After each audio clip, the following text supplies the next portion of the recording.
ಒಂದು ಸೂರ್ಯ ನಮಸ್ಕಾರ ಸಂಖ್ಯೆ 5 ಮತ್ತು 9ರಲ್ಲಿ ಶಶಾಂಕಾಸನ ಬರುತ್ತೆ. ಗಮನಿಸಿ. 1 2 3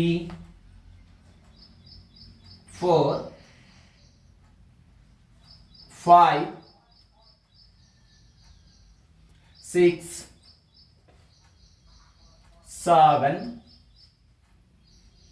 8 9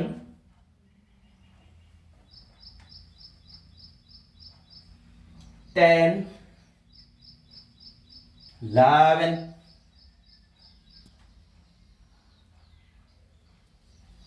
12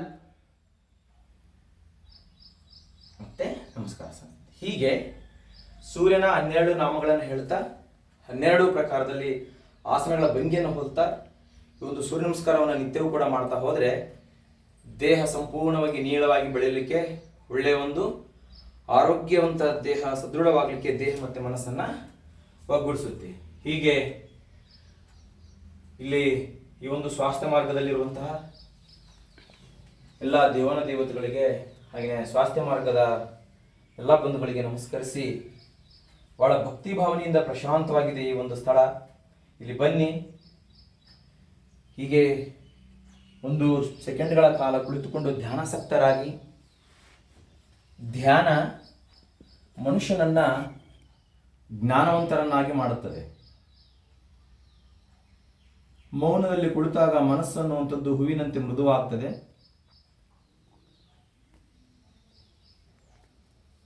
ಈ ಸ್ವಾಸ್ಥ್ಯ ಕೇಂದ್ರದ ಧ್ಯಾನ ಸ್ಥಾನ ಬಹು ಆನಂದಮಯವಾಗಿದೆ.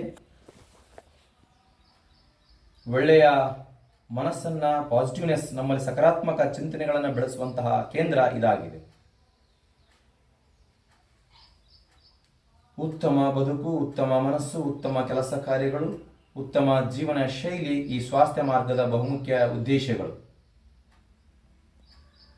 ನೋಡಿ, ನೇರವಾಗಿ ಈ ಒಂದು ಸನ್ನಿಧಾನದಲ್ಲಿ ಕುಳಿತುಕೊಂಡಾಗ ನಾವುಗಳು ಕನ್ಯಾಕುಮಾರಿಯಲ್ಲಿ ಸ್ವಾಮಿ ವಿವೇಕಾನಂದರ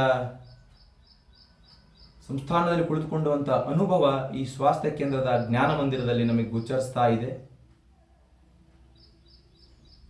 ಯಾವತ್ತೂ ಕೂಡ ಮನಸ್ಸು ಅನ್ನುವಂಥದ್ದು ಸಕಾರಾತ್ಮಕ ಕಡೆಗಿರಬೇಕು. ನಾವುಗಳು ನಮ್ಮನ್ನು ನಾವು ಅರ್ಥಕೊಂಡಾಗ ಮನಸ್ಸಿನ ಭಾವನೆಗಳು ಬದಲಾಗ್ತವೆ. ಧ್ಯಾನ ಮಾಡಿದಂತೆಲ್ಲ ಮೌನದಲ್ಲಿ ಮನಸ್ಸು ಕೇಂದ್ರೀಕರಣ ಆಗುತ್ತೆ.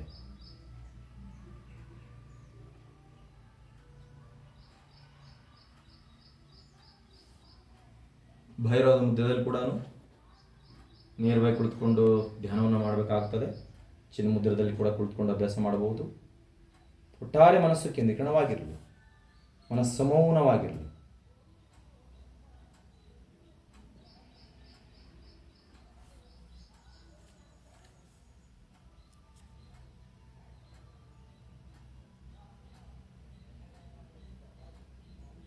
ಸರ್, ಹಾಗೆ ಒಂದು ಫೋಟೋ ತೆಗೆದು ಸರ್. ವಿಡಿಯೋ ಎಂಡ್ ಮಾಡ್ತೀನಿ ಇಲ್ಲಿಗೆ. ಇಲ್ಲ, ಅದು ಆ ವಿಡಿಯೋ ಹಾಕ್ತಾನೆ ಬರುತ್ತೆ ಸರ್. ಕೆಳಗೆ ಫೋಟೋ ಅದೊಂದು ಇದೆಲ್ಲ ಟಚ್ ಮಾಡಿ ವಿಡಿಯೋ ಎಂಡ್ ಮಾಡಿ ಸಾಕು. ಈಗ ಫೋಟೋ ತೆಗೆದುಬಿಡಿ ಎಲ್ಲ ಒಂದು